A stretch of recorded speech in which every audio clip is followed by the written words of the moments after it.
संत क्रियेने परमार्थ जगापुढे दाखवतात. मोठ्या बाबांनी क्रियेने परमार्थ समाजाला दिला. तुकोबारांनी स्वतः आचरणात आणून समाजापुढे सिद्धांत मांडलाय. तुकोबारांचा परमार्थ स्वतः आचरणाने समाजापुढे मांडलाय. ऐका, स्वतः पंढरपूरला गेले, मग सांगितलं पंढरी शेजारी. एका महाराजांनी कीर्तन केलं, पंढरी शेजारी. लोकांना ते कीर्तन भाऊ एवढं भावलं प्रेम महाराज, वा वा वा. लोक म्हणते एवढी कीर्तन ऐकली महाराज, असं कीर्तन काय तिचं भागेचा महिमा, काय त्या पुंडलिकाचा महिमा, काय त्या तुम्ही लोहदंडाचा महिमा सांगितला, काय त्या महाद्वाराचा महिमा, काय गरुड खांबाचा महिमा, काय काय सांगितलं, काय त्या पंढरपुरात पांडुरंगाच्या विणा वाजणाऱ्या मूर्तीचा महिमा, काय त्या पंढरपुराच्या मंदिरामध्ये एका कुशी झोपलेल्या पांडुरंगाच्या मूर्तीचा महिमा. 3 मूर्त्या आहेत माहितीये ना पंढरीच्या पांडुरंगाच्या मंदिरात.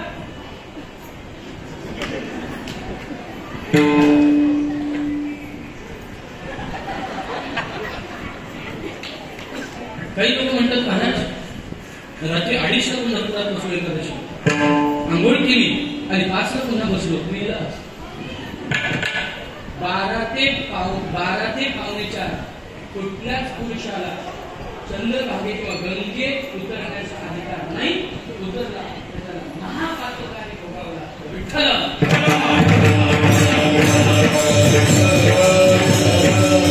ह्याकरता गंगा आणि गौतमांचा संवाद घरी गेल्यावर वाचा. विठ्ठल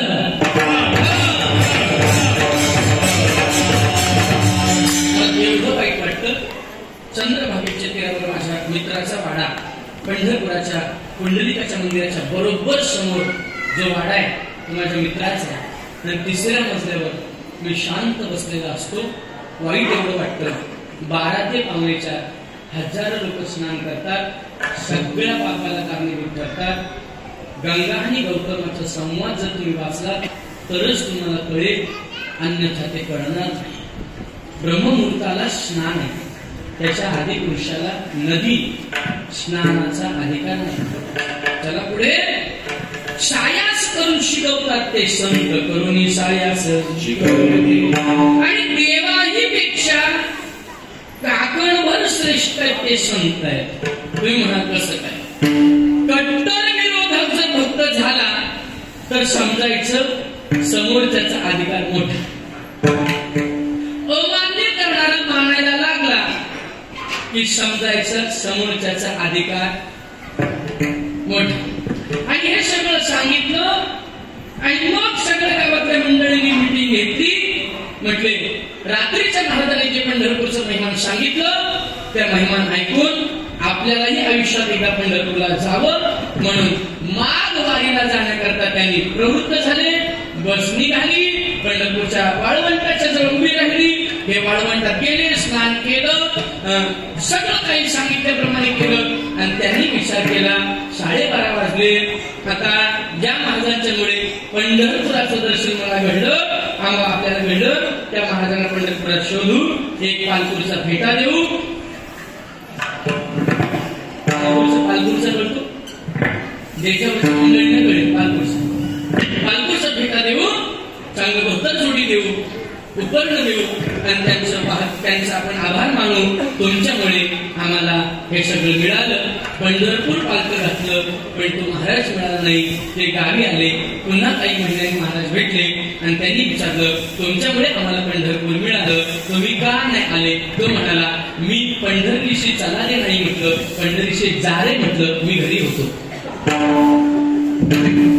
कळतंय? मग स्वतः आचरणात न आणणारा उपदेशक हितचिंतक होऊ शकत नाही. पण संतांनी आधी त्याचं अनुसरण केलं आणि मग जगतापुढे आलेला अनुभव प्रत्यक्ष प्रमाणाने मांडला. अनुभव आले अंगा ते या जगात देखत आहे. मग अशा असणारे श्री संत, त्या संत मालिकेमध्ये जगद्गुरु संत श्रेष्ठ तुकोबाराया हे आजच्या भंगामध्ये भक्त काय आणि भक्ताचा महिमा काय आपल्या पुढे मांडतात विठ्ठल.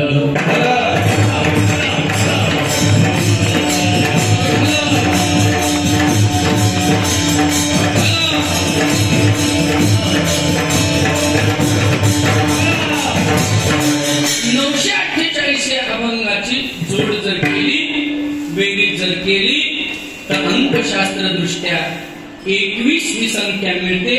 9 अधिक 4 13 आणि 13 अधिक बोला ना 8 21.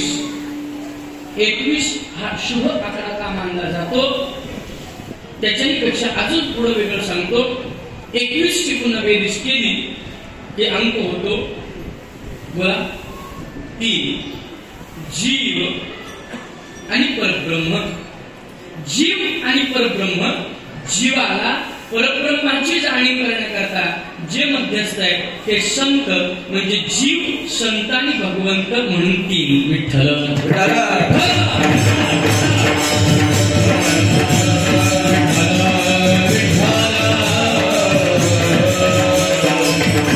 संतांच्या विना देवाची प्राप्ती नाही. रुक्मिणी शिवमूर्ती तुम्हाला सांगतो. दादा तुम्ही पर्याय पण सांगेल सिद्ध केलेले ते आपण आचरणात आणतो. आपल्या घरामध्ये एखाद्या मुलीचा विवाह होत नसेल, तिला मनासारखा मनाजोगा पती मिळत नसेल, किंवा एखाद्या मुलाला आपल्या मनासारखी मुलगी मिळत नसेल, एखाद्या मुलाला तू तिकडे का केलंस मला फार शंका यायला लागली, याचा अर्थ तुला मिळालेली असावी. तुझा चेहरा स्पष्ट सांगतो आहे. चल तुझं झालं ऍक्शन एकदा पण तुझं. ज्या मुलीचा विवाह नाही होत, दिरंगाई होते, विलंबित होतो, तिने रुक्मिणी स्वयंवर ग्रंथ अनुष्ठान पद्धतीने वाचा. नाही समजा त्याला मी साक्ष आहे, फक्त अनुष्ठान पद्धतीने वाचा. तुमचं जरी जमत नसेल म्हणजे ज्यांची झाले त्यांना नाही झाली नाही त्यांना. याचा अर्थ परमात्मा कसा प्राप्त झाला. सुदेव नावाचा ब्राह्मण आहे. भीमकाच्या दरबारात येऊन भगवान कृष्ण परमात्म्याची स्तुती करायचा आणि परमात्म्याने केलेले कारनामे सांगायचे. असं केलं कसं केलं, द्वारकापुरी बसवली, पांडवांना मदत केली, हे सगळं सगळं सगळं सांगायचं. जांबुवंताशी युद्ध केलं. जांबुवंताला आधी कोणी हरवलं नव्हतं. श्रीराम अवताराच्या आधीच्या अवतारापासून जांबुवंतची एवढं बलाढ्य जांबुवंताला हरवलं. हे सगळं ऐकलं रुक्मिणीने आणि ऐकून जसं नरदमयंतीचा संवाद आहे तसं त्या वर्णनाने रुक्मिणी मातेच्या लक्षात आलं, मला जर योग्य वर कोण असेल तर तो कृष्ण परमात्मा आहे. आणि मग तिने इकडे शिशुपालाशी विवाह आपल्या भावाने नियुक्त केला. शिशुपालाचं वराड आलं कौंडण्यपुरामध्ये आणि इकडे रुक्मिणीने पत्र लिहायला घेतली. मग ती संभ्रमित झाली. कुठल्या गावात पाठवायचं? गोकुळात, मथुरेत, हस्तिनापुरात, द्वारकेत? बरं केशव म्हणून पाठवावं, कृष्ण म्हणून पाठवावं, वसुदेव म्हणून पाठवावं, कुठल्या नाव? मी ज्यांच्याकडे भागवत शिकायला होतो वृंदावनात गुरुजीपाठ गोड गीत घ्यायचे. इथे गुजराती पण असेल तर त्याला लवकर कळेल, नाही कळालं तर हो म्हणा. कान्हा तारो हरी तारो कान्हा तारो नाम छे हजार कई नाम लखो गंगोत्री हरि तारा नाम छे हजार कई नाम लखो गंगोत्री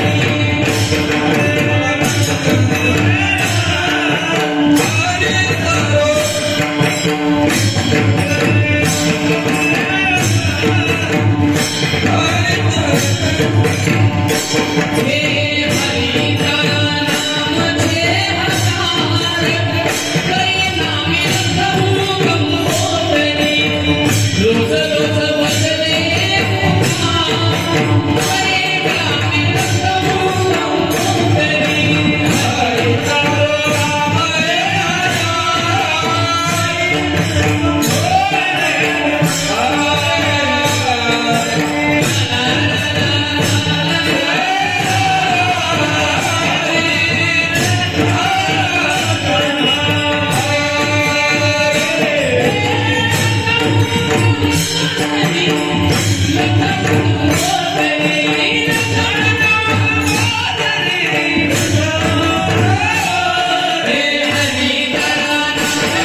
शब्द नाही यांच्याकडे लक्ष नाही द्यायचं.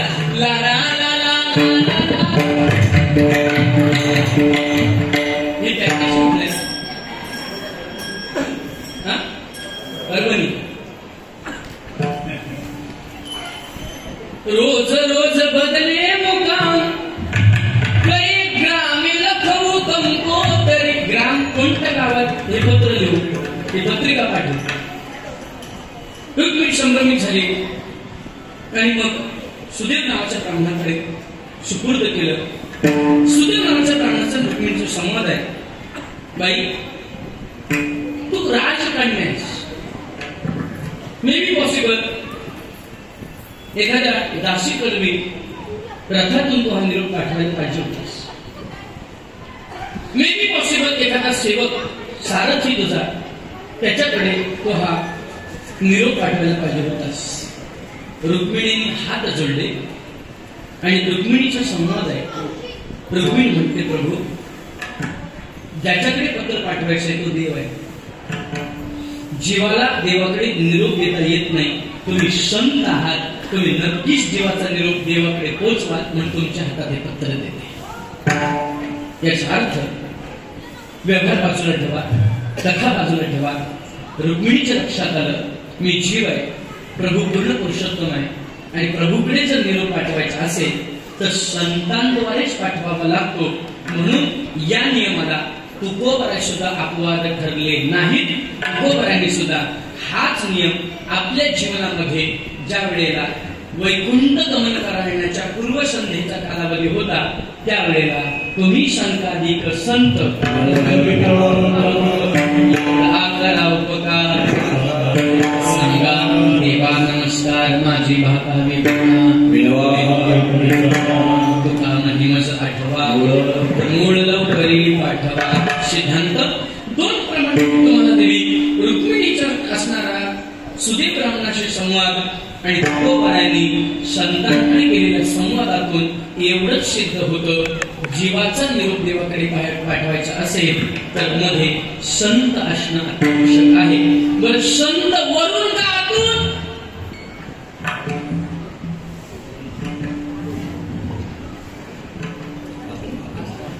वरून का आतून? बुवा वरून का आतून?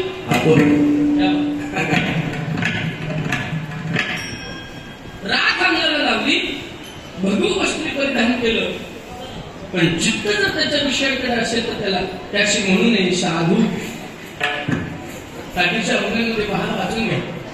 आणि ताटीच्या अभंगाचा सिद्धांत वचन करायचा असेल तर कार्तिकीच्या माऊलीच्या वारीला दशमीला सकाळी बरोबर 7:30 ते 8 वाजता सिद्ध बेटामध्ये आमच्या परंपरेचं भजन असतं. तिथे येऊन भजनाचा आनंद घ्या. काय कार्तिकच्या अभंगात त्याचे सिद्धांत आहे. ऐका, जगाला विकल्पित करणारा तो साधू होऊ शकताशी म्हणून नाही साधू. जगी विडंबना करून बाधा निर्माण करणारा साधू नाही. साधू लक्षण वरून नाही, साधू लक्षण अंतर्गत नाही. भक्त वरून नाही, भक्त आतून आहे. भक्त बाह्य लक्षण नाही, भक्त चित्तवृत्तीचा ठाव म्हणजे भक्त आहे. भक्ताची अवस्था आहे. ज्याची चित्तवृत्ती स्थिर झाली तो भक्त झाला. ज्याची चित्तवृत्ती अस्थिर झाली तो व्यावहारिक सामान्य विषय भोगणारा जीव आहे. मग आपली चित्तवृत्ती जर विषय ओढी असेल तर आपण जीव आहोत. आपली चित्तवृत्ती स्थिर असेल तरच आपण भक्त आहोत. मग देवाला आपला निरोप पाठवण्याकरता भक्त असावे. एक लक्षात घ्या, हनुमंतरायांना लंकेत गेल्यानंतर कसं कळलं की हे भक्ताचंच घर आहे? काय दिसलं? तुळशी वृंदावन. तुळशी वृंदावनाच्या पुढे असणारी रांगोळी, त्या वृंदावनात असणारी टवटवीत तुळस, याच्याकडे हनुमंतांनी निर्देशित केलं. ज्या अर्थी ही टवटवीत आहे त्या अर्थी हिला रोज पाणी आहे, आणि ज्या अर्थी हिला पाणी आहे त्या अर्थी कोणीतरी पाणी टाकून प्रदक्षिणा तुळशीच्या करणारा इथं जयाची द्वारी तुळसी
विष्णूचं भजन करा. तो वैष्णव आणि वैष्णवाच्या दारात काय जाणायचं काय जयाचे द्वारे तुळशी वृंदावन. ज्याच्या दारात तुळशीचं वृंदावन आहे तेच वैष्णव आहे. पण लटकवलेलं नसावं. मुख्य घरातून जर आपलं घर पूर्वेला किंवा पश्चिमेला असावं पण मुख्य दरबारातून बाहेर पडलं असता उजव्या हाताला तुळशी वृंदावन असावं. हा शुद्ध नियम आहे वास्तुशास्त्राचा. लटकवलेलं घरातला देवारा सुद्धा लटकवलेला नसावा. घरात दोष आहे. आपण